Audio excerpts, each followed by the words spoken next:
Before we begin our story, let us go back 300 years to the late 1600s. In those years, one of the most famous men in the world was Captain William Kidd. Captain Kidd was a pirate. He sailed the seas, capturing any ships he found. He and his men took money from these ships. Captain Kidd hid this money in different places. Captain Kidd was captured by the English in Boston, Massachusetts, and executed in the year 1701.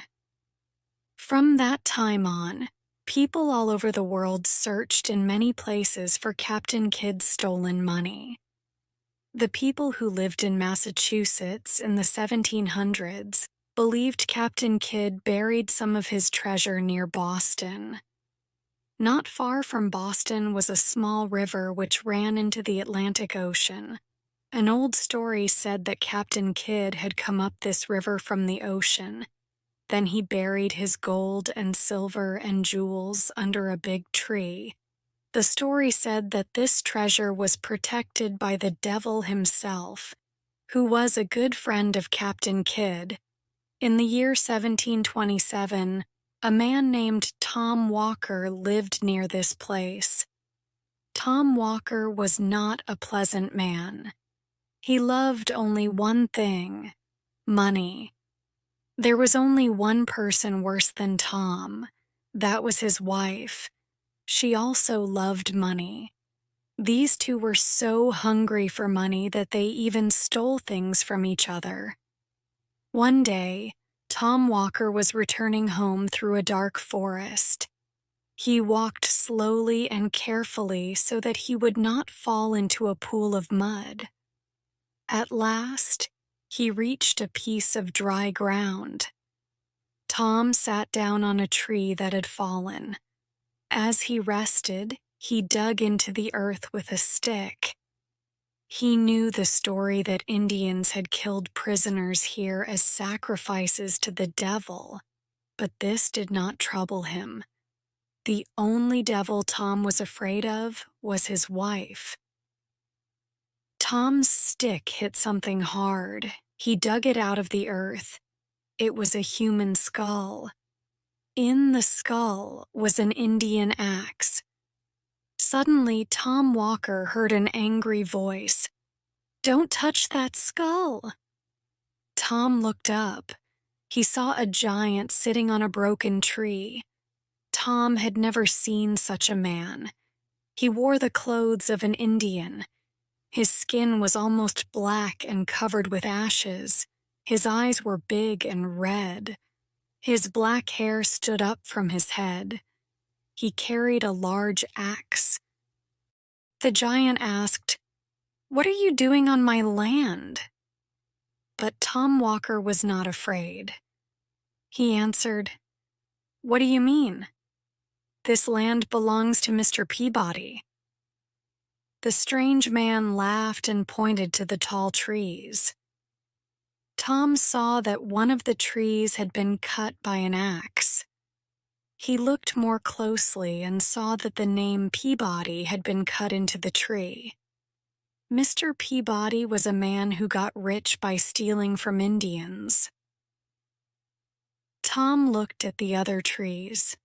Everyone had the name of some rich, important man from Massachusetts.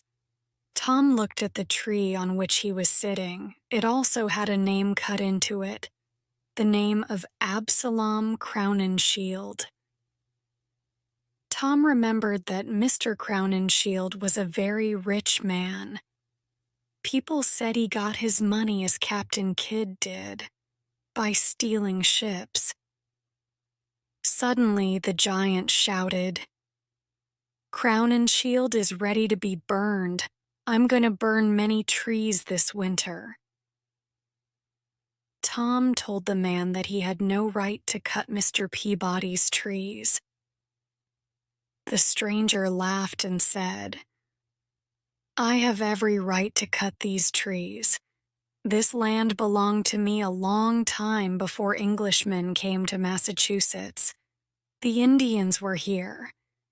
Then you, Englishmen killed the Indians.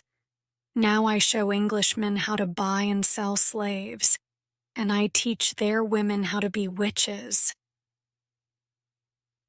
Tom Walker now knew that the giant was the devil himself, but Tom Walker was still not afraid. The giant said Captain Kidd had buried great treasures under the trees, but nobody could have them unless the giant permitted it. He said Tom could have these treasures. But Tom had to agree to give the giant what he demanded. Tom Walker loved money as much as he loved life, but he asked for time to think. Tom went home. He told his wife what had happened. She wanted Captain Kidd's treasure. She urged him to give the devil what he wanted. Tom said no. At last, Mrs. Walker decided to do what Tom refused to do.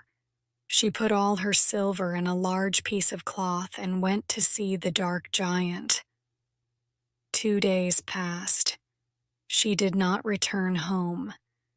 She was never seen again. People said later that Tom went to the place where he had met the giant. He saw his wife's cloth hanging in a tree. He was happy because he wanted to get her silver. But when he opened the cloth, there was no silver in it, only a human heart. Tom was sorry he lost the silver, but not sorry he lost his wife. He wanted to thank the giant for this. And so, every day he looked for the giant. Tom finally decided that he would give the giant what he wanted in exchange for Captain Kidd's treasure.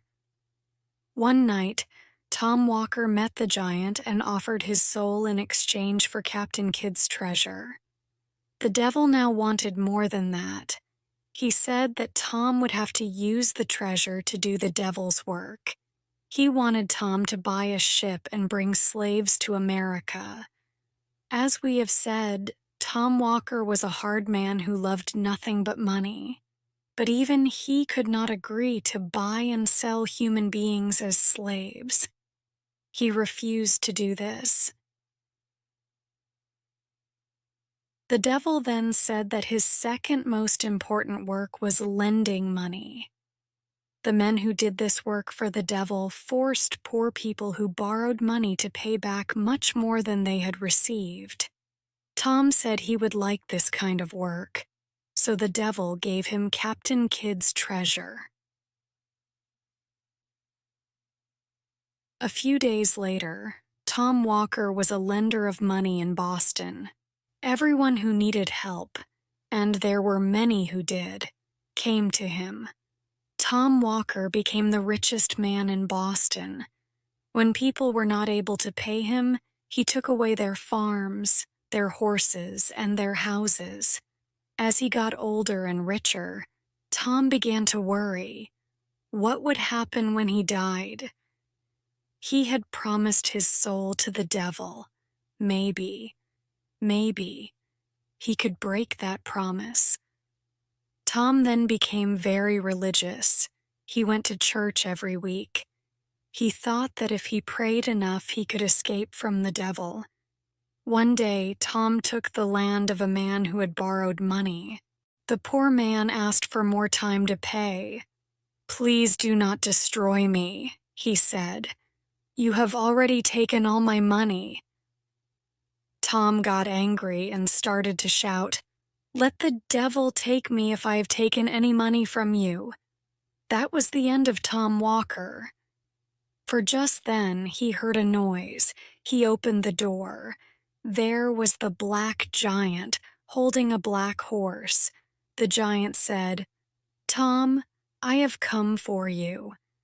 He picked up Tom and put him on the horse. Then he hit the horse, which ran off, carrying Tom. Nobody ever saw Tom Walker again. A farmer said that he saw the black horse with a man on it, running wildly into the forest. After Tom Walker disappeared, The government decided to take Tom's property, but there was nothing to take. All the papers which showed that Tom owned land and houses were burned to ashes. His boxes of gold and silver had nothing in them but small pieces of wood. The wood came from newly cut trees. Tom's horses died, and his house suddenly burned to ashes.